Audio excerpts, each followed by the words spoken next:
Hi everyone, and welcome back to the GuideWell Connect Insights Lounge. We're here at day one of the AHIP Institute and Expo.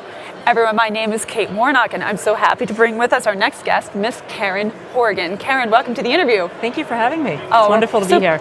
Pleased to have you. So Karen, you are the co-founder and president of VAL Health. So Karen, I know that you're going to be on a panel. I was hoping that you could maybe give the audience an idea of what you're going to be addressing and some of the top points that you'll make.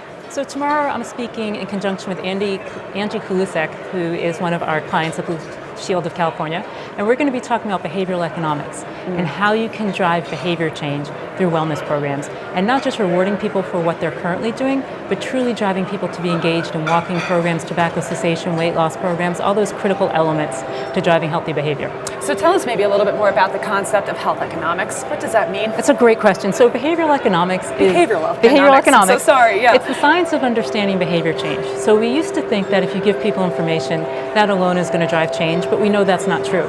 We put the amount of fat on the side of a box of Oreos, everyone still eats them because they're so good. Right. So where we evolved to is traditional economics, which assumes I want you to do X, I'm going to pay you Y.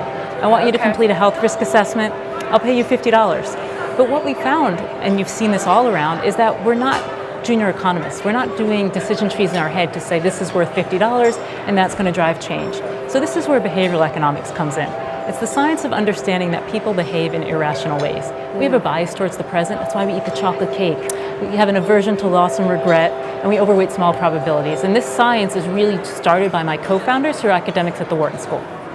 So, okay, the big question is it really feasible that a health plan and wellness program is going to move a couch potato off the couch and maybe stop a smoker from smoking? Can it be done? Definitely yes. Okay. And the reason is that the design of an incentive matters more than the size of the incentive.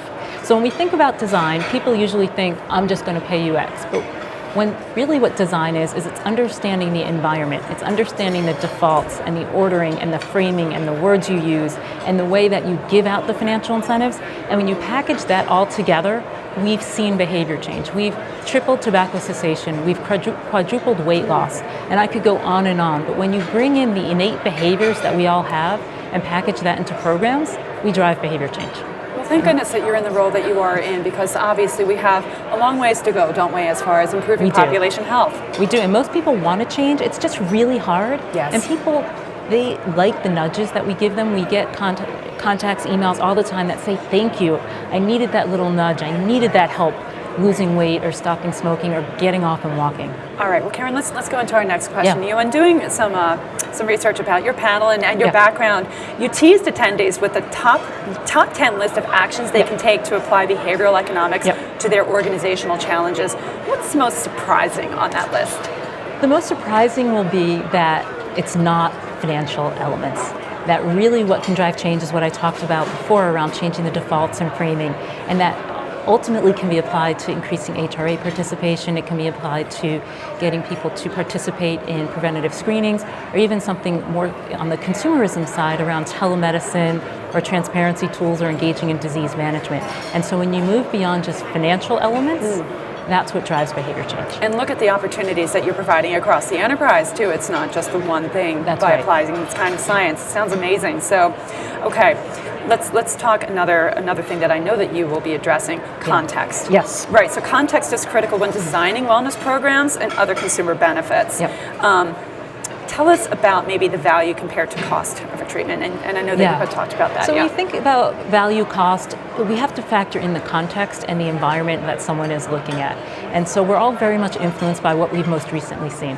We're influenced by what our peers do around us. We're influenced by Yelp reviews. We're influenced by price points.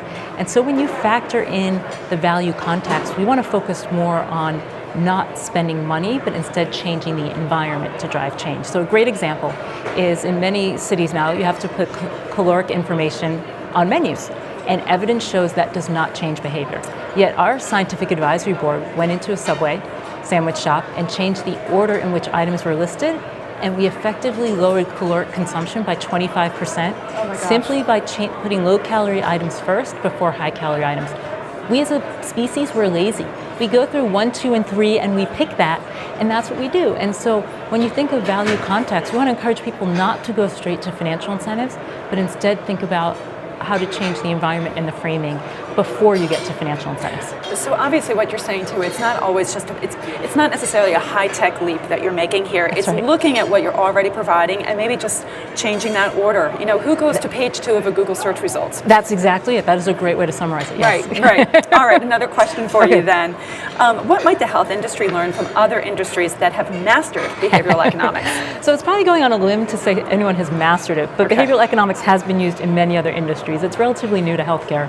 It's been used in finance. If you think about the rolling up to save money, it's been used in energy, in which people get bills that have smiley face or frowny faces and show you what your peers are doing. And it's actually even been used in benefits design, particularly around 401k contributions. When employers default employees into contributing to a 401k, participation skyrockets to close to 80%. When employees have to opt in, it's in the teens. And so simply changing defaults has helped America save more money. And we want to encourage health plans and employers to apply this throughout what they're doing, not just in wellness programs, but how do you create plan designs that are truly consumer friendly and encourage people to use high value services? How do we create provider incentives that help drive behavior change, or member messaging, whether it's retention letters or closing gaps in care, and of course in wellness programs, but there are many ways to apply behavioral economics that just nudge people to be healthier and improve health in healthcare. Well, I think it's going to be a fascinating panel, and you know, the opportunity that you mentioned, it's the wellness programs, what a wonderful place to focus, but Right. so many other opportunities that, That's right. you know, people who just maybe think with that behavioral economics mindset can really make a true change. So, Karen, thank you so much Thank for you for joining having me, us. Kate. Yes, here at the VAL Connect Insights Lounge. I know we're going to be up real soon with another interview. Please keep watching.